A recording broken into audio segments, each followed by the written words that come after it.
Hi friends, welcome back to my channel. आज मैं आपको एक पोयम डैफोडिल्स जो कि विलियम वर्ड्सवर्थ द्वारा लिखी गई है, उसका मीनिंग, उसकी एक्सप्लेनेशन, पोएटिक डिवाइसेस एक्सप्लेन करने वाली हूँ। लेकिन उससे पहले विलियम वर्ड्सवर्थ के बारे में कुछ।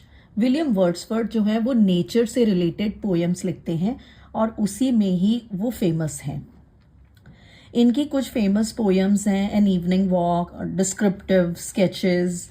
इनकी जो पोएम्स हैं वो पॉलिटिकल आइडियाज से इन्फ्लुएंस्ड होकर कॉमन मैन के लिए सिंपैथाइज करते हैं। ये जो पोएम है, ये पोएम एक लोनलीनेस के बीच में लिखी गई है। लोनलीनेस इसकी थीम थी और ये तब की बात है जब विलियम वर्ड्सवर्थ के ब्रदर की डेथ हो गई थी। उनके ब्रदर का नाम था जॉन। तो इस वजह से वो अकेलापन बहुत ज़्यादा महसूस करते थे और इसी बैकड्रॉप में वो इस पर्टिकुलर जगह पर गए जो कि वैलीज में है और फिर उन्होंने ये पोयम लिखी। दूसरी बात ये है कि ये पोयम हमें नेचर से कनेक्ट करती है। So it tells us the love of William Wordsworth for nature और हमें बताती है कि हम जितना नेचर से कनेक्टेड रहेंगे उतना हमारे हार्ट्स में पीस और प्लेजर आता है। So basically when we are connected to the nature it gives us peace and pleasure. तो चलिए अब स्टार्ट करते हैं poem. First stanza, I wandered lonely as a cloud. तो एक बार की बात है, कवि जो हैं, पोएट जो हैं, आई यहाँ पर पोएट ही हैं। वॉन्डर मतलब भटक रहे थे, घूम रहे थे, फिर रहे थे और ऐसे अकेले थे मानो जैसे कोई अकेला बादल हो। That floats on high over vales and hills. अब ओवर है, ये OVER है। सो ऐसा अकेला बादल जो कि घाटियों और पहाड़ियों पर से अकेले गुजर रहा हो। When all at once I saw a crowd, a host of golden daffodils. और all at once मतलब अचानक से वो झील के किनारे मैंने क्या देखा कि एक बड़ी संख्या में, क्राउड मतलब एक झुंड है और होस्ट का मतलब भी बड़ी संख्या है, झुंड है। और वहां पर मैंने देखा कुछ पीले डैफोडिल्स को। डैफोडिल एक तरह का फ्लावर है जो कि आप देख सकते हो बैकग्राउंड में भी है और मैं इसकी इमेज भी डाल दूंगी। Beside the lake beneath the trees fluttering and dancing in the breeze. तो वो डैफोडिल्स एक पेड़ के नीचे छाया में आश्रय ले रहे थे, अब आराम कर रहे थे एक तरह से। और वो किस कलर के थे? सोने के रंग यानी कि गोल्डन कलर के थे और ऐसा लग रहा था कि मानो वो हवा के बीच में डांस कर रहे हों, फड़फड़ा रहे हों, डांस कर रहे हों, नृत्य कर रहे हों। Continuous as the stars that shine and twinkle on the milky way. तो continuous as the stars that shine, तो तारों की तरह उनकी शाइन जो थी वो कंटिन्यूअसली, टिमटिमाहट कंटिन्यूअसली हो रही थी और मिल्की वे पर जैसे तारे होते हैं उसी तरह से वो टिमटिमा रहे थे। वो इतनी ज्यादा संख्या में थे कि वो संख्या का अनुमान नहीं लगा पा रहे थे और ऐसा लग रहा था जैसे मानो स्टार्स ट्विंकल करते हैं उसी तरह से डैफोडिल्स भी फैले हुए थे। अकॉर्डिंग टू द पोएट वो अनगिनत चमकते हुए सितारों की तरह से नजर आ रहे थे, जैसे कि आकाश गंगा में रात के समय हम तारों को देख सकते हैं, उसी तरह से जैसे ही पोएट उनको देख रहा है तो पोएट को भी वो आकाश गंगा यानी कि मिल्की वे जैसे लगते हैं। They stretched in never ending line along the margin of a bay. तो उनको जैसे ही उन पर नजर डाली जाती है वो ऐसा लगता है कि अनगिनत डैफोडिल्स हैं, वो खुशी से अपना सर हिला रहे हैं और तने हुए हैं, खड़े हुए हैं। और नेवर एंडिंग लाइन मतलब ऐसी लाइन जो कभी खत्म ही नहीं हो सकती, आप जितनी आगे तक दूर तक देखें आपको नजर ही आई जाएगी। Along the margin of a bay, वहां पर जो खाड़ी थी उसकी मार्जिन के साथ में अलोंग वो खिले हुए थे। 10,000 saw I at a glance, tossing their heads in sprightly dance. तो ऐसा लग रहा था मैंने 10,000 देख लिए, 10,000 के करीब मैंने डैफोडिल्स देख लिए एक नजर में। तो मतलब वो बता रहे हैं कि कितने काउंटलेस डैफोडिल्स थे। Tossing their heads in sprightly dance मतलब जैसे सिर हिलाकर डांस कर रहे थे, ऐसा लग रहा था कि वो खुशी मुझे देने की कोशिश कर रहे हों।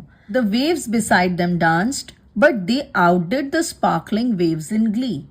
तो ऐसा नहीं था कि बहुत सारी और चीज़ें नहीं थी वहाँ पर जिससे पोएट को अच्छा लग रहा था। वहाँ पर और भी चीज़ें थी, जैसे वहाँ पर हवा बह रही थी और जो लहरें थीं वो भी उछल रही थीं, उनकी भी उछाल आ रहा था। लेकिन जो डैफोडिल्स थे उनसे ज़्यादा अच्छा कुछ भी नहीं लग रहा था। डैफोडिल्स की खूबसूरती के आगे वो वेव्स भी फीकी पड़ रही थी, वो वेव्स भी पीछे रह गई थी। तो डैफोडिल्स ने उनको भी आउटडिड कर दिया। आउटडिड मतलब उनको भी पछाड़ दिया, उनको भी पीछे ले गए अपनी खुशी जाहिर करने के इस होड़ में, इस रेस में। वो उनकी स्पार्कलिंग वेव्स को भी उन्होंने पीछे छोड़ दिया इस खुशी में। Poet could not but be gay in such a jocund company. तो ये देखकर एक पोएट कैसे खुश नहीं रह सकता, इतनी अच्छी, इतनी ऐसी कंपनी में, ऐसी चीज़ों के बीच जहाँ पर खुशी ही खुशी है और कुछ नहीं है। सुंदर फूल हैं, सुंदर वेव्स हैं, तो ऐसी कंपनी में कौन खुश नहीं रह सकता। तो एक पोएट, मैं भी एक पोएट हूँ और मुझे ऐसी खुशी क्यों ना हो। तो मैं वो देखता रहा। I gazed but little thought what wealth the show to me had brought. तो ये सब मैं देखता ही रहा और ऐसा लगा कि मैं ऐसे देख रहा हूं जैसे इस प्रदर्शन ने मुझे एक अनमोल खजाना दे दिया हो, एक ऐसा धन दे दिया हो जिसकी मैं कल्पना भी नहीं कर सकता, जिसके बारे में मैं सोच भी नहीं सकता। For oft when on my couch I lie in vacant और इन पेंसिव मूड। तो ये जो दृश्य था, ये दृश्य उस पेज पर खत्म हो गया। अब ये जो लास्ट पैरा है, ये बेसिकली एक मेमोरी है। ये मेमोरी है जब पोएट वो सब देखकर आ चुका और अब वो उसके बारे में सोच रहा है।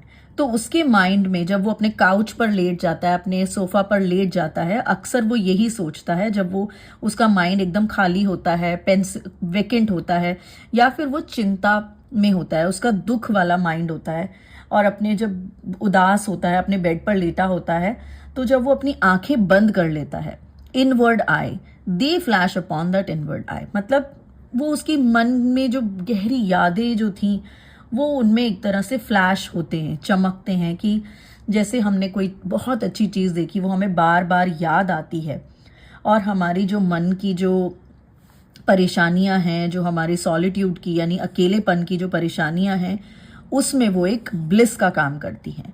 तो उस डैफोडिल्स के व्यू की जो याद थी वो उसकी अकेलेपन के मोमेंट्स में एक आनंद देने का काम करती है और इसी से ही पोएट का हार्ट दोबारा से प्लेजर से, खुशी से, आनंद से भर जाता है और वो मन भी डैफोडिल्स के साथ डांस करने लगता है। ठीक है, तो आई होप ये पोएम समझ आई होगी। अब हम देखते हैं इसके poetic devices and rhyme scheme. तो सबसे पहले में हम देखते हैं राइम स्कीम। राइम स्कीम बहुत ज़्यादा ही सिंपल है। क्लाउड्स ए मान लो, हिल्स बी मान लो, क्लाउड से मैच कर रहा है तो क्राउड ए हो गया दोबारा से, हिल्स एंड डैफोडिल्स दोबारा से बी हो गया, ट्रीज एंड ब्रीज तो सी हो गया। तो राइम स्कीम हमारी हो गई ए बी सी। तो ये हम लिख लेते हैं A B C. This is the rhyme scheme that has been followed throughout. अब हम देखते हैं बाकी के पोएटिक डिवाइसेस, जैसे lonely as a cloud. As और लाइक जब यूज होता है तो वो क्या कहलाता है? Simile. So that is a simile, comparison हो रहा है। High over vales and hills, high over vales and hills. वैसे ये वेल्स एंड हिल्स है, इसको हम कॉन्सोनेंट्स बोलते हैं। जब लास्ट में हमारा कोई कॉन्सोनेंट साउंड रिपीट होता है तो हम उसे बोलते हैं कॉन्सोनेंस। ठीक है, तो ये कॉन्सोनेंस हो गया। लेकिन हाई और हिल्स ये हमारा एलिट्रेशन हो गया। Okay, and it is also imagery, एक इमेज क्रिएट हो रही है माइंड में। ठीक है, golden daffodils is also imagery, image create हो रही है। बिसाइड एंड बीनीथ एलिट्रेशन है, बी साउंड की रेपिटेशन है, दैट इज एलिट्रेशन। तो जब हमारा फर्स्ट लेटर, कॉन्सोनेंट लेटर जब रिपीट होता है उसे हम बोलते हैं एलिट्रेशन। और जब लास्ट लेटर रिपीट होता है, जैसे कि इस वाले में वेल्स एंड हिल्स, तो हम उसे कॉन्सोनेंस बोलते हैं। ठीक है, लेकिन जब हमारी एक वाल साउंड की रेपिटेशन हो रही है, दे स्ट्रेच्ड नेवर एंडिंग लाइन, इसको हम बोलते हैं एजोनेंस। क्या बोलते हैं? एजोनेंस। ठीक है। Then we have personification, breeze में डैफोडिल्स फ्लटर कर रहे हैं, डांस कर रहे हैं, तो this is all personification. Never ending line एक एग्जैजुरेशन है, तो ये हाइपरबली है। देन इमेजरी है पूरी पोयम में ही। Waves beside them dance, this is personification, waves dance कर रही हैं, पर्सोनिफिकेशन हो रहा है। Then we have gazed and gazed, repetition हो रहा है। What wealth, it's alliteration. Then we have inward eye, एक मेटाफर है, मेटाफर, इनवर्ड आई, अंदर की आंख, and that's all. So I hope this lesson was helpful for you. I'll come up with the next lesson. Take care, stay safe. कोई question होगा तो please do let me know in the comments. Bye bye.